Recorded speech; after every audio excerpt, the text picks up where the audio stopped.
కడప జిల్లా Rajampet municipal office దగ్గర CIT ఆధ్వర్యంలో సోమవారం ప్రభుత్వ మున్సిపల్ కార్మికులకు ఇచ్చిన మాట అసెంబ్లీ సమావేశంలో తీర్మానం చేయాలని కార్మికుల ధర్నా చేశారు. కనీస వేతనం 36,000 ఇవ్వాలని, సమాన పనికి సమాన వేతనం ఇవ్వాలని, మున్సిపల్ కార్మికులందరినీ రెగ్యులర్ చేయాలని, గతంలో ప్రభుత్వం ఇచ్చిన మాట నిలబెట్టుకోవాలని డిమాండ్ చేశారు.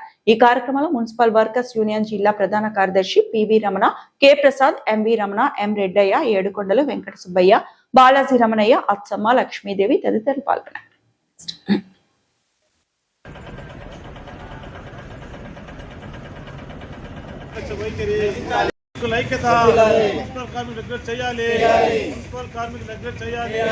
సుప్రీంకోర్టు ఆదేశాలు అమలు చేయాలి.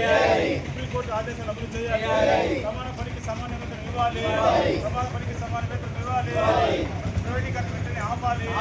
ప్రైవేటీకరణ వెంటనే ఆపాలి. ప్రభుత్వం వెంటనే మున్సిపల్ కార్మికులకు కనీస వేతనాలు అమలు చేయాలి. కనీస వేతనాలు అమలు చేయాలి. ప్రభుత్వ నిర్లక్ష్య వైఖరి, మున్సిపల్ కార్మికులకు నిర్లక్ష్య వైఖరి అమలు చేయాలి.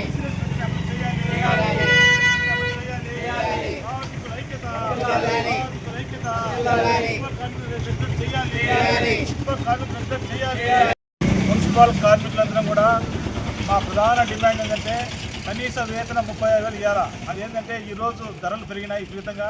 ధరలతో పాటు కనీస వేతనం 30,000 అమలు చేయాలా. అంత లేని పరిస్థితుల్లో సమాన పనికి సమాన వేతనం సుప్రీంకోర్టు ఆదేశాలు ఉన్నాయో అమలు చేయాలా. ప్రభుత్వం గతంలో అధికారం వస్తే అందరం కూడా మున్సిపల్ కార్మికులు రెగ్యులర్ చేస్తామని చెప్పింది. కానీ దాదాపు 2 సంవత్సరాలు అయితే కనీసం మున్సిపల్ కార్మికులు రెగ్యులర్ చేసి పక్కన పెట్టేసి ప్రైవేటీకరణ చేయాలని చెప్పి ఆలోచన ఉండాలి. వెంటనే